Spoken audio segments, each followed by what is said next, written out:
আসসালামু আলাইকুম। Ton of light চ্যানেলের পক্ষ থেকে আপনাদের আবারও স্বাগতম। আশা করছি পুরোটা সময় জুড়ে আমার সাথেই থাকবেন।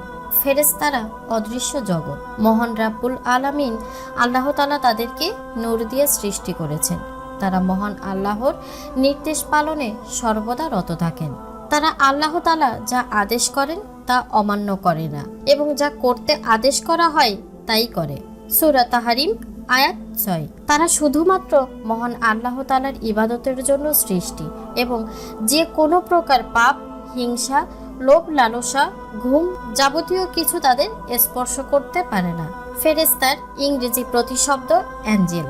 ইসলামের আকীদা অনুসারে স্বর্গীয় দূত। আরবিতে ফেরেশতাদের একবচনে মালাইক এবং বহু বচনে মালাক বলে। তাদের সম্পর্কে বলা হয় তারা মানুষ ও অন্যান্য প্রাণীকুলের ন্যায় মহান আল্লাহর আরেক সৃষ্টি। তারা দিনরাত ক্লান্ত না হয়ে মহান আল্লাহর পবিত্রতা ও মহিমা বর্ণনা করেন এবং মহান রাব্বুল আলামিন আল্লাহর অবাধ্য হবার কোনো ক্ষমতা তাদের নেই। ফেরেশতারা নূর তথা আলোর তৈরি। তারা খাদ্য ও পানীয় গ্রহণ করেন না।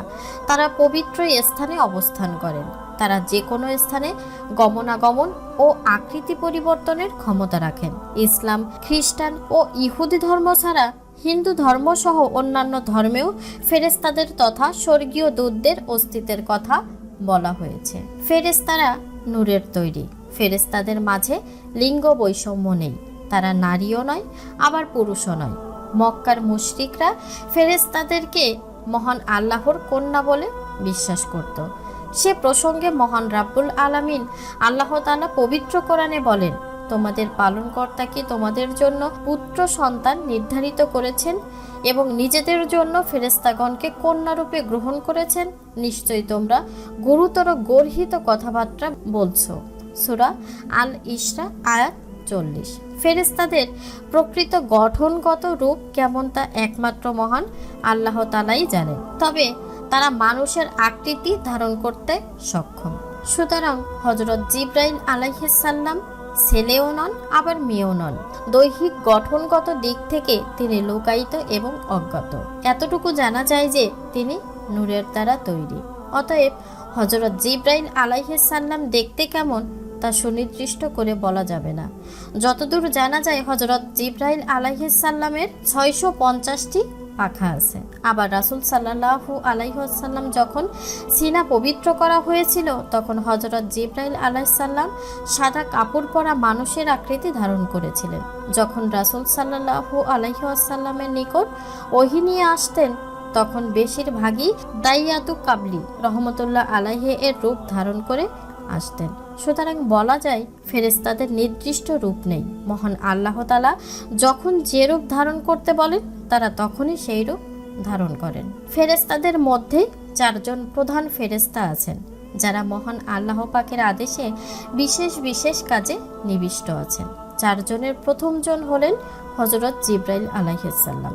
তাকে সকল ফেরেশতাদের সর্দার বলা হয় এবং তিনি ওহী নাজিল করার দায়িত্বে ছিল। 4 জনের দ্বিতীয় জন হলেন হযরত ইসরাফিল আলাইহিস সালাম।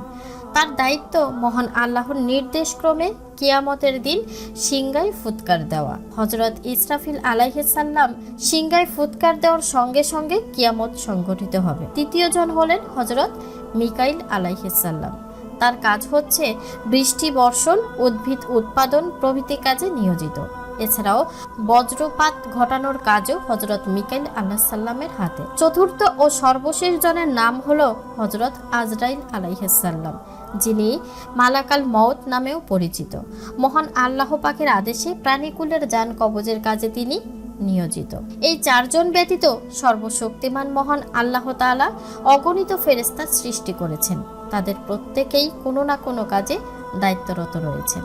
কিন্তু তাদের মধ্যে যাদের কথা সচরাচর আলোচনা হয়ে থাকে তারা হলেন হামালাত আল আরশ, বা যে সমস্ত ফেরেশতা মহান আল্লাহর আরশ ধরে রাখে। মহান আল্লাহ পাক পবিত্র কোরআনুল মাজিদে বলেন যে ফেরেশতারা আকাশের প্রান্তদেশে থাকবে। সেদিন 8 জন ফেরেশতা তোমার রবের আরশকে ধারণ করবে তাদের ঊর্ধ্বে। সূরা হাক্কা আয়াত 17। 7টি বেহেশতের ফেরেশতাগণ, হাফাজা বা তত্ত্বাবধায়ক ফেরেশতাগণ, মুনকার ও নাকির, কবরে প্রশ্নকারী ফেরেশতাদ্বয়, দারদাইল, মালিক অর্থাৎ জাহান্নাম বা নরক তত্ত্বাবধানকারী ফেরেশতা। আল্লাহ তাআলা পবিত্র কোরআনে ইরশাদ করেন, মুমিনগণ, তোমরা নিজেদেরকে এবং তোমাদের পরিবার পরিজনকে সেই আগুন থেকে রক্ষা করো যার ইন্ধন হবে মানুষ ও পাথর, যাতে নিয়োজিত আছে পাষাণ হৃদয়, কঠোর স্বভাব ফেরেশতাগণ। আল্লাহ তাআলা তাদের যা আদেশ করেন তারা তা অমান্য করেন না এবং যা করতে আদেশ করা হয় তাই করে। সূরা তাহরিম আয়াত 6।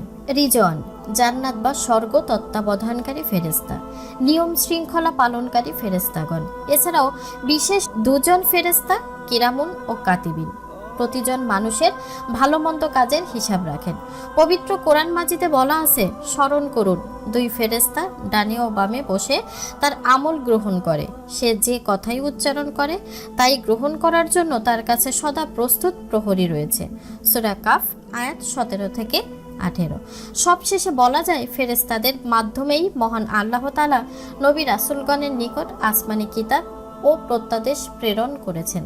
পবিত্র কোরআনুল মাজিদে মহান আল্লাহ পাক বলেছেন যে ফেরেশতাদের অস্তিত্ব রয়েছে, তারা আল্লাহ তাআলার সৃষ্টি এবং তার নিয়ন্ত্রণাধীন ও পরিচালনাধীন।